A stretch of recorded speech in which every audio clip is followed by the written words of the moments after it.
हमारे देश में बेरोजगारी एक बहुत बड़ी समस्या है।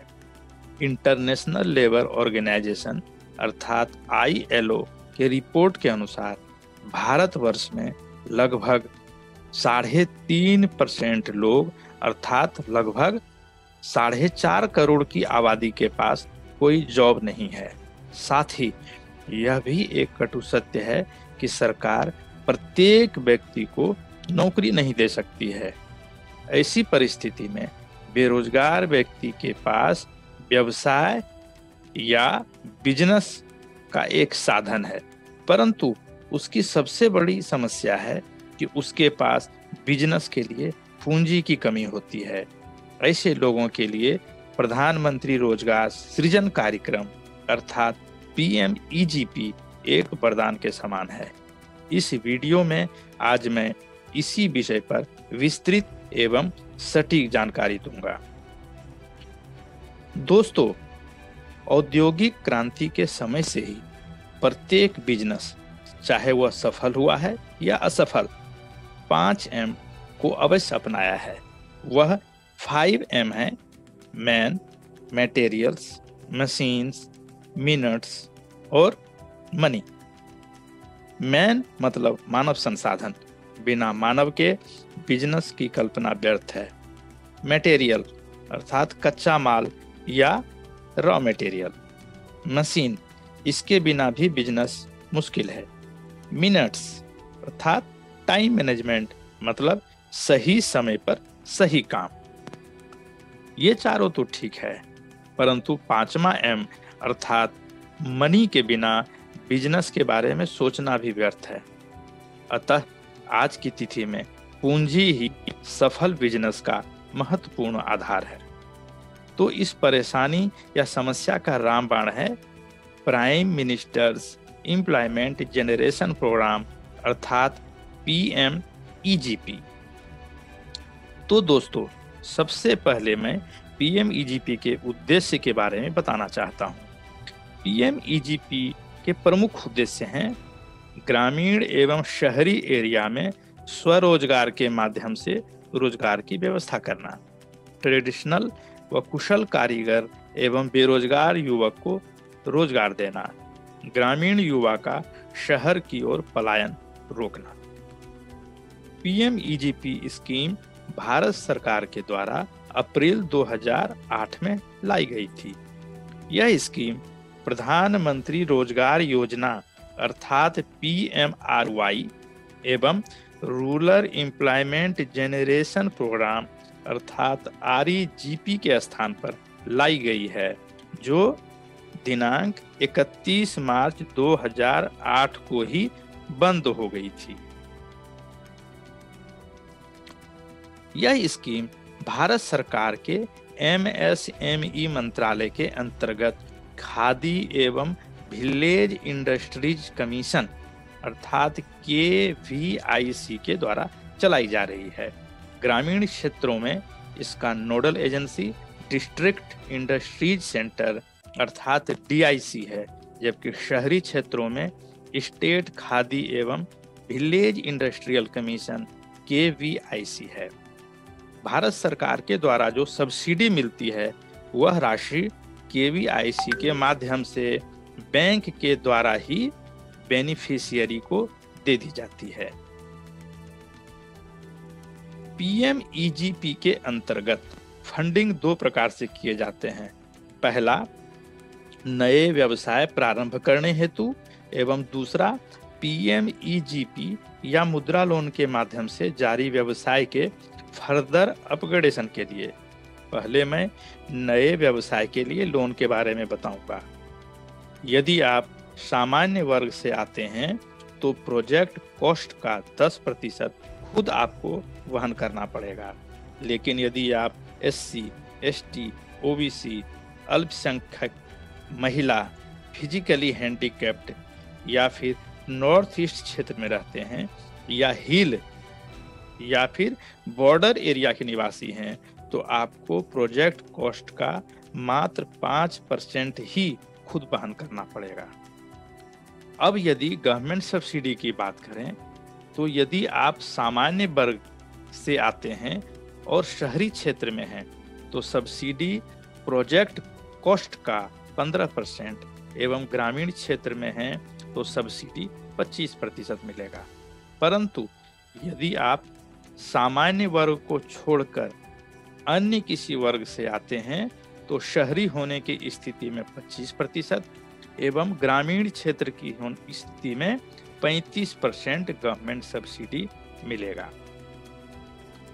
पीएमईजीपी के तहत लोन प्राप्त करने हेतु यह आवश्यक शर्त है कि यदि आप मैन्युफैक्चरिंग सेक्टर के लिए लोन लेना चाहते हैं तो प्रोजेक्ट कॉस्ट अधिकतम 25 लाख होना चाहिए, लेकिन सर्विस सेक्टर के बिजनेस के लिए प्रोजेक्ट कॉस्ट 10 लाख से अधिक नहीं होना चाहिए।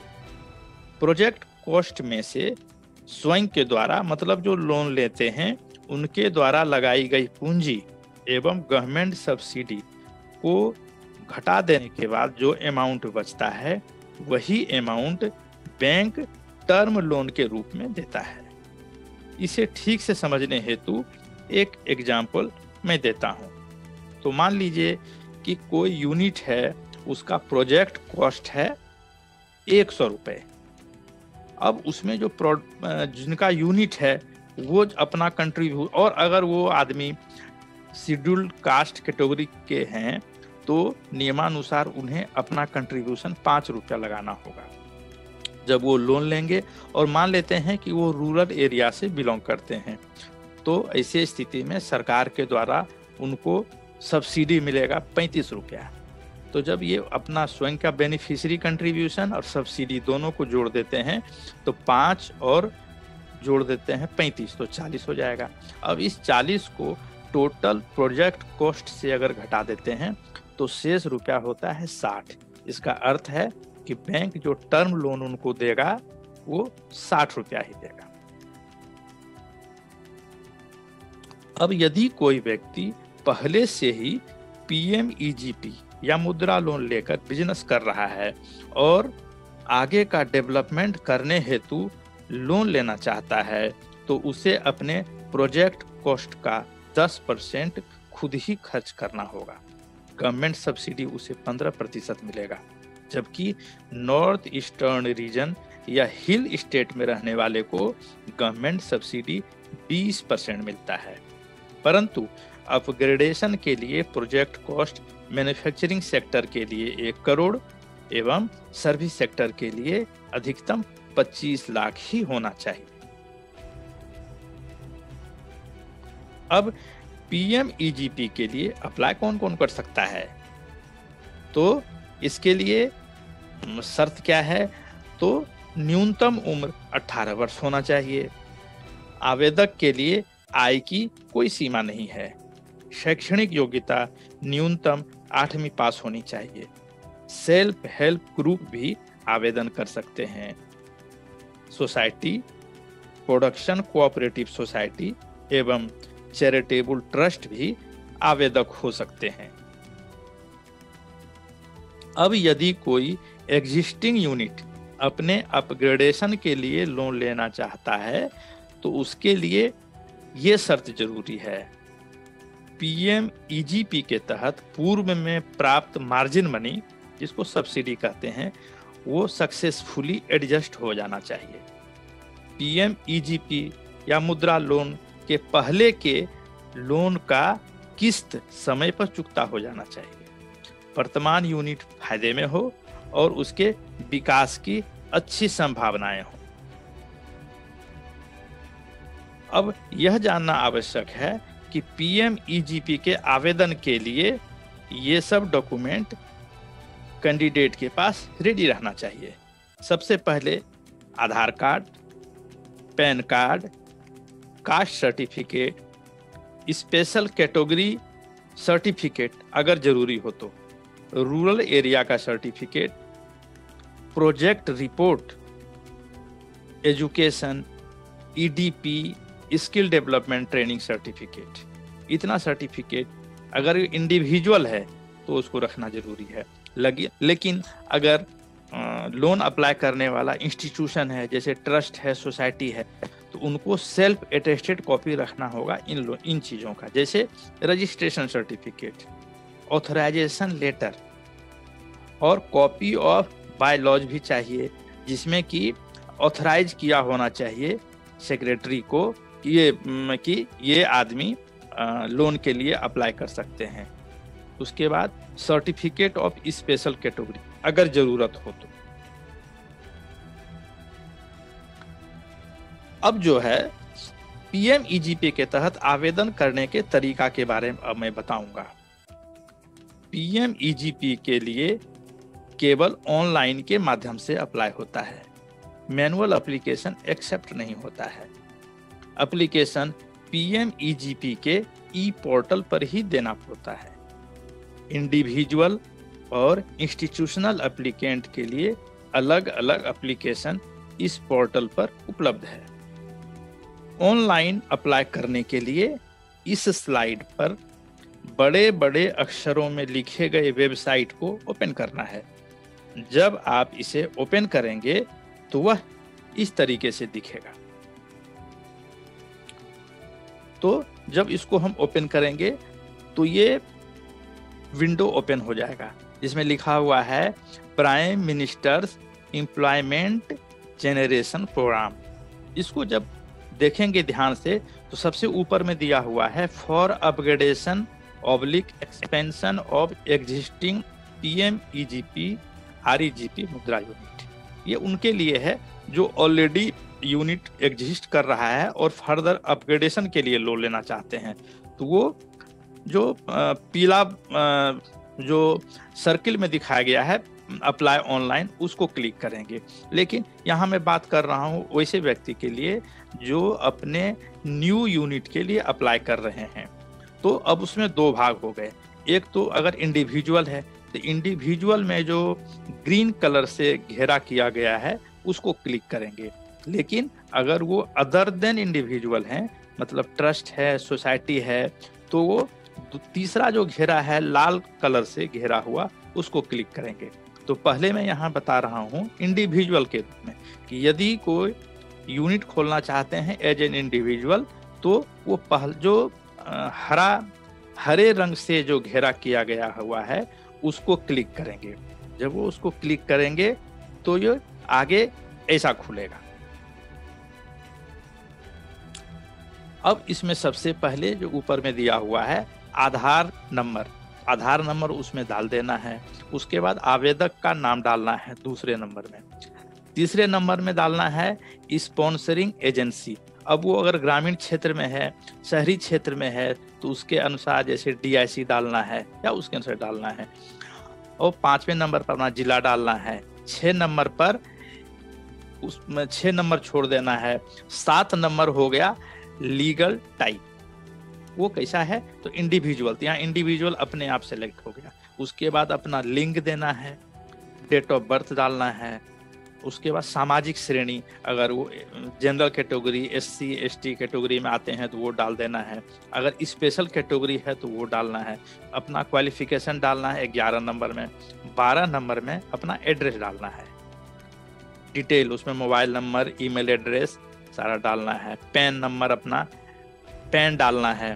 13 नंबर में अपना यूनिट का लोकेशन डालना है कि वो कहाँ पर है। उसके बाद जो 14 नंबर में आता है अगले, उसमें दिखा हुआ है प्रपोज्ड यूनिट का एड्रेस देना है कि उसका डिटेल, अपना ब्लॉक कहाँ है, डिस्ट्रिक्ट कहाँ है, पिन कोड ये डाल देना है। उसके बाद टाइप ऑफ एक्टिविटी क्या है, सर्विस सेक्टर में है या मैन्युफैक्चरिंग में है, वो उसमें डाल देना है। जब वो डालेंगे तो 16 नंबर में है इंडस्ट्री एक्टिविटी नेम या गतिविधि का नाम, उसमें सेलेक्ट करना पड़ेगा। बहुत सारा लगभग 100-150 उसमें नाम दिए हुए हैं, उसमें से आपको सेलेक्ट करना है कि कौन सा प्रोडक्ट का डिस्क्रिप्शन है, उत्पाद क्या वो बनाएंगे। उसके बाद यदि वो ईडीपी ट्रेनिंग लिए हैं तो उसका डिटेल देना है। अगर नहीं लिए हुए हैं तो नहीं डालना, अगर लिए हुए हैं तो डालना है। फिर उसके बाद प्रोजेक्ट कॉस्ट लागत, अब उसमें डालना है कैपिटल एक्सपेंडिचर कितना है और वर्किंग कैपिटल कितना है, टोटल अपने आप ले लेता है। अब उसके बाद ये इसमें है इम्पोर्टेंट कि अब वो बैंक किस बैंक से वो लोन लेना चाहते हैं उसका डिटेल देना होगा। फर्स्ट फाइनेंसिंग बैंक, तो उसमें वो डाल देंगे अपने बैंक का नाम, IFS कोड डालना है, उसके ब्रांच एड्रेस वगैरह डाल देना है। अब कभी कभी ये हो जाता है कि जिस बैंक में वो अप्लाई किए हुए हैं लोन के लिए, वहाँ किसी कारण से बैंक से लोन मिलने में उनको परेशानी है, तो ऐसे स्थिति में उनको अल्टरनेट फाइनेंसिंग बैंक का नाम देना है। तो वो दूसरा बैंक का नाम दे सकते हैं कि अगर उसमें किसी प्रकार की परेशानी हुई तो दूसरा बैंक उनका कौन रहेगा। इतना सारा कर देने के बाद उसके बाद क्या करना है, सभी जितना ऊपर से मैं बताया 2 पेज में 1 से लेके 21 कॉलम, तो सारे खानों में आवश्यक जानकारी दर्ज करने के बाद सेव एप्लीकेशन डाटा जो नीचे दिया हुआ है उसको क्लिक करना है। उसके बाद सभी डॉक्यूमेंट्स को अपलोड कर देना है। अंतिम रूप से एप्लीकेशन सबमिट होने के बाद एप्लीकेशन आईडी और पासवर्ड को आवेदक के रजिस्टर्ड मोबाइल पर भेज दिया जाएगा। इस क्रम में यह भी बताना आवश्यक है कि PMEGP लोन के लिए प्रोजेक्ट रिपोर्ट का बहुत महत्वपूर्ण है। बैंक के द्वारा ज्यादातर केसेस में सटीक प्रोजेक्ट रिपोर्ट न रहने के कारण ही एप्लीकेशन रिजेक्ट हो जाता है। फलतः आग्रह है कि प्रोजेक्ट रिपोर्ट किसी अच्छे कंपनी सेक्रेटरी या चार्टर्ड अकाउंटेंट्स की मदद से ही तैयार करवाएं। आशा करता हूं कि आपको ये वीडियो अवश्य पसंद आया होगा। आपके कमेंट्स एवं सुझाव का इंतजार रहेगा। आपका दिन शुभ हो। जय हिंद।